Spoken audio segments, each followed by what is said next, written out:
Welcome back. If you're just joining us, you're watching the news at 10 on Channels Television, coming to you live. A reminder of our top stories. South African President Cyril Ramaphosa condemns the killing of Nigerians in South Africa as both countries renew diplomatic ties in Abuja. National Assembly questions legality of President Muhammadu Buhari's Executive Order 6 on the preservation of suspicious assets linked to corruption. Summons Attorney General to explain President's action. Police disperse supporters of People's Democratic Party in Ado-Ekiti as Governor Fayose alleges assault and attack by policemen. And first footage of 12 Thai boys and their coach in hospital emerges as they're being treated after the dramatic rescue from a flooded cave.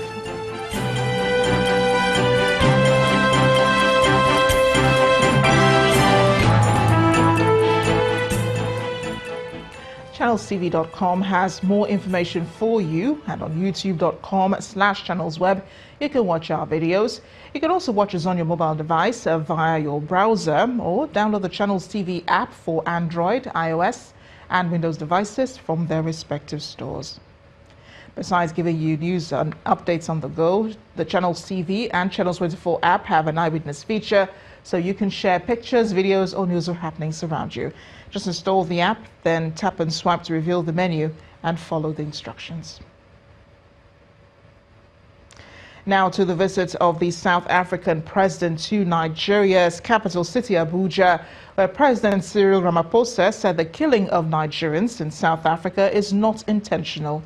Mr. Ramaphosa, who was responding to questions from State House correspondents in Abuja, said criminal elements are behind the killings and that his government will bring them to book. He says he hopes his country and Nigeria will deepen both economic and political ties for the benefit of the people. Our correspondent, Ibrahim Adra, reports.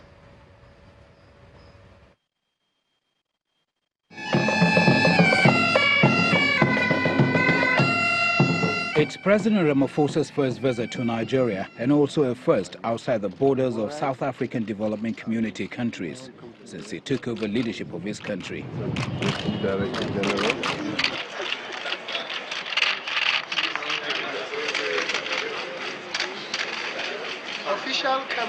He sat down to discuss issues of common interest with his host, President Muhammadu Buhari. Top on his mind is to deepen relationship with Nigeria on the economic and political fronts. The two countries will work through the Binational Commission set up between the two countries, whose meeting is scheduled for later in the year in South Africa. Mr. Ramaphosa spoke on the killing of Nigerians in his country, describing it as being criminally motivated. There are many other social factors that have contributed to the high levels of crime. And criminality is something that, as I said, we're focusing on. We're doing everything to bring it down. And in the course of everything else, yes, people in various parts of the country do get engulfed in acts of criminality. The majority of them are South Africans. South Africa also desires that Nigeria signs the Africa Free Trade Agreement, which President Muhammadu Buhari says requires thorough scrutiny in order to protect local businesses and reduce unemployment. We have so many young unemployed citizens, and our industries are just coming up. So in trying to guarantee employment and goods and services to our country, we have to be careful with agreements that will compete, maybe successfully, against our own upcoming industries. Meanwhile, President Buhari presided over the Federal Executive Council meeting, which focused on improving the country's infrastructure through approvals for road constructions. Econ Bridge in Calabar and roads to create access to the port for trucks carrying containers, because the current bridge there restricts their movement. The council also approves the procurement of a meter reading machine at the request of the Transmission Company of Nigeria. On reasons for government silence on the Minister of Finance, Kemi Adeosun's alleged forged NYC certificate, this is what the Minister of Information has to say. And I have nothing to add to what the NYC has said. A press release from the NYC confirms the minister did apply for exemption certificate, but promises to investigate the origin of the purported exemption certificate. From the presidential villa, Ibrahim Adra, Channels Television News.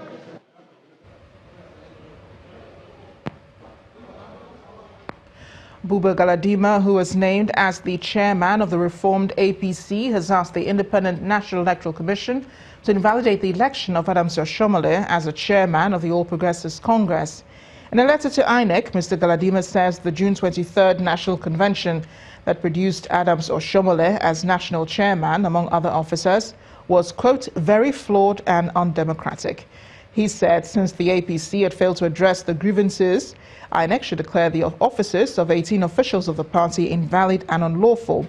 However, in a swift reaction, the spokesman of the APC, Bolaji Abdullahi, says the Independent National Electoral Commission does not have powers to nullify an election it did not organize. The APC spokesperson said the RAPC leader does not have a reason to complain because he did not contest for any position at the party's National Elective Convention. The River State Police Command has confirmed the killing of 2 of its men by suspected armed robbers at Rumosi Link Road, Ozwoba in Port Harcourt, River State. The men who were said to be conducting a stop-and-search exercise along that route last night were reportedly attacked by the suspected armed men, leading to the death of 2 officers, while one of the hoodlums was also killed in the shootout. The command's public relations officer, DSP Nnamdi Omoni, told Channels Television that investigations are currently going on, while also revealing that the command already has clues to lead to the arrest of the suspected armed robbers soon. Meanwhile, the police in Ondo State have paraded a 27-year-old Seidu Adeyemi who is suspected to have murdered Khadijat Oluboyo, the daughter of former Deputy Governor of the state, Lasisi Oluboyo. The suspect was paraded at the State Police Command headquarters in Akure, the state capital, along with 5 other crime suspects, including an armed robber, 2 child traffickers and 2 motorcycle snatchers. Adeyemi was alleged to have murdered Khadijat, a final-year student of the state-owned Adekunle Ajasin University, in his room in Akure and buried her remains in the room for 5 days. Luck, however, ran out on the suspect after his young brother discovered the incident and reported it to their father, who alerted the police. A spokesperson to the Ondo State Police Command, Femi Joseph, explained that the murder suspect will be charged to court as soon as possible, while investigation is ongoing to apprehend other suspects in connection with the crime. Let's get more news now from Linda Akiwe in Abuja. Hi, Linda. Hello, Amarachi, and welcome to Abuja. Now, lawmakers in the Plateau State House of Assembly have impeached the Speaker of the House, Mr. Pt.2.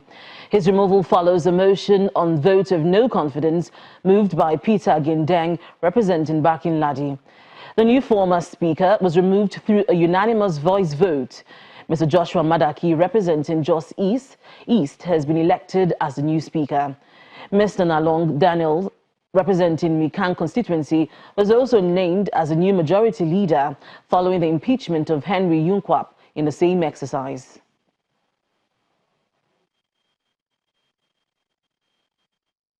To enable us to succeed in this last part of our sojourn as an assembly, and also to the staff of the entire assembly, I want to call on your cooperation because you are the engine room of this very noble institution, and we cannot do our job without your support. I want to count on you that you continue to give us the needed support. I will also want to, at this juncture, express my appreciation to my predecessor. It is not easy. He has held this institution for the past 3 good years. The Kaduna State High Court has again adjourned hearing on the bail application for the leader of Islamic movement in Nigeria, Sheikh Ibrahim El-Zakzaky, till August the 2nd. Justice Gideon Kurada adjourned sitting following an application filed by counsel to the defendants, Maxwell Kyon, who requested a new date to enable him move his application for their bail. El-Zakzaky and his wife, who earlier arrived in court amidst tight security, are being arraigned by the Kaduna state government on 8 counts, including alleged culpable homicide, unlawful assembly and disturbance of public peace. Ahead of the arraignment, security was beefed up in the state capital, with all roads leading to the High Court blocked by the police. At the resumed hearing on June 21st, the matter could not be heard owing to the absence of the judge. The federal government has warned that the issue of fake news and misinformation has reached an alarming state and could pose a major threat to the upcoming 2019 general elections. The Minister of Information, Mr. Lai Mohammed, says government will not resort to coercion or censorship in its campaign against fake news, but will continue to remind Nigerians of the looming danger it poses to national peace and security. According to the Information Minister, Nigeria merely joined the rest of the world to upscale the fight against fake news and hate speech.